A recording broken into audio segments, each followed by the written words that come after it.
वैसे तो को स्पोकन इंग्लिश में कहा जाता है on the other hand, on the other hand, on the other hand.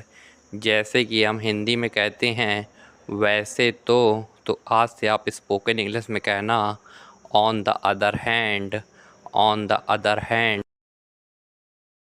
Example है, वैसे तो मैं उसे जानता हूँ कि स्पोकन इंग्लिश होगी on the other hand I know her, on the other hand I know her, on the other hand I know her. मैं उसे जानता हूँ, आई नो हर यानी कि लड़की के लिए हर का इस्तेमाल होता है। अगर इसी जगह लड़का होता तो हिम कहा जाता, आई नो हिम। मगर हमारा सेंटेंस है मैं उसे जानता हूँ यानी लड़के के लिए तो कहा जाएगा आई नो हर। पूरा सेंटेंस होगा on the other hand I know her, on the other hand I know her. ऐसे तो को स्पोकन इंग्लिश में कहा जाता है in this way, in this way, in this way. जैसे आप कहीं ऐसे तो या बोलते हैं या आपको सुनाई दे तो आप स्पोकन इंग्लिश में समझना इन दिस वे, इन दिस वे। ऐसे तो, इन दिस वे। एग्जाम्पल है, ऐसे तो मैं पढ़ सकता हूँ कि स्पोकन इंग्लिश होगी इन this way I can read, in this way I can read. मैं का मतलब आई से हो गया, पढ़ने के लिए रीड आ गया और सकता है तो कैन, मैं पढ़ सकता हूँ आई कैन रीड। जैसे आप कहें ऐसे तो मैं पढ़ सकता हूँ तो आज से आप कहना इन this way I can read, in this way I can read. ऐसा तो कि स्पोकन इंग्लिश होगी even so, even so, even so. ऐसा तो जैसे कि आप कहीं सुने ऐसा तो आज से आप कहना इवन सो, इवन सो, ऐसा तो, इवन सो। सेंटेंस है, ऐसा तो मैं भी कर सकता हूँ कि स्पोकन इंग्लिश होगी even I can do so, even I can do so, even I can do so. ऐसा मैं भी कर सकता हूँ के लिए आ गया even I can do so. इसमें सो है वो लास्ट में लगा दिया।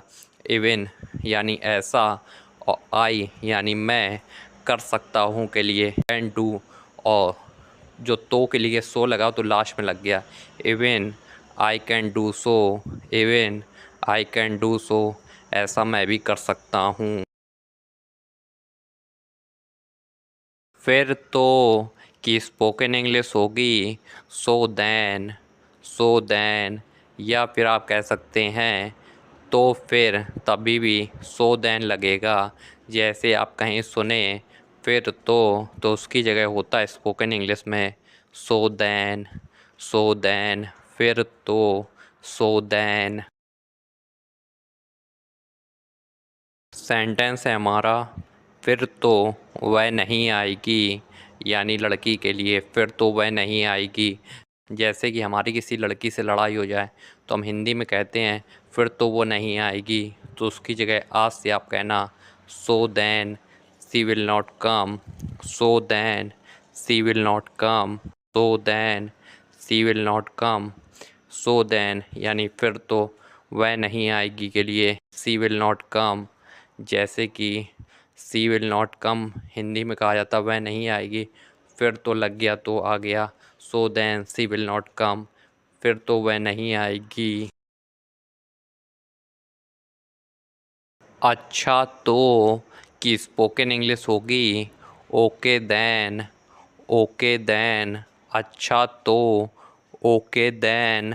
जब भी हिंदी में कहा जाता है अच्छा तो उसकी जगह स्पोकन इंग्लिश में कहा जाता है ओके देन, ओके देन, अच्छा तो, ओके देन। सेंटेंस है अच्छा तो मुझे जाना चाहिए कि स्पोकन इंग्लिश होगी okay then I should go, okay then I should go. मुझे के लिए आई आ गया, जाना चाहिए के लिए शुड गो। जैसे आप हिंदी में कहते हैं मुझे जाना चाहिए तो कहा जाता आई शुड गो, इसमें अच्छा तो लग गया तो अच्छा तो की जगह ओके देन, अच्छा तो मुझे जाना चाहिए okay then I should go, okay then I should go. यही तो कि स्पोकन इंग्लिश होगी this is what, this is what, this is what. यही तो, जैसे कि कोई आपसे कहे यही तो उसकी जगह आप कहना this is what, this is what, यही तो।